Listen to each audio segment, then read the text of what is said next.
Syahdara Lun terungkap dalam sidang vonis terdakwa pembunuhan berencana Nofriansyah Yosua Huta Barat atau Brigadir J. Richard Eliezer atau Baradae hari ini pada Rabu 15 Februari 2023.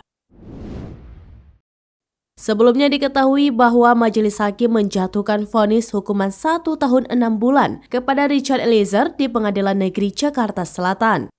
Hakim Wahyu juga menetapkan Richard Eliezer sebagai saksi pelaku yang bekerja sama atau Justice Collaborator atau GC.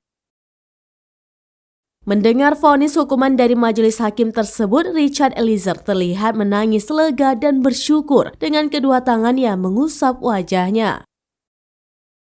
Vonis hukuman yang dijatuhkan oleh majelis hakim untuk Richard Eliezer, yakni 1 tahun 6 bulan, diketahui lebih rendah dari tuntutan jaksa penuntut umum atau JPU. Majelis Hakim Pengadilan Negeri Jakarta Selatan mengungkapkan bahwa Richard memiliki kesempatan tidak menembak area vital bagian tubuh Brigadir J.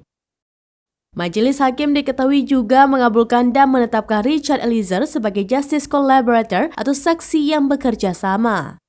Atas hal tersebut, Richard dinilai layak untuk diberikan penghargaan karena kejujurannya yang mengungkap dan membuat perkara menjadi terang benderang.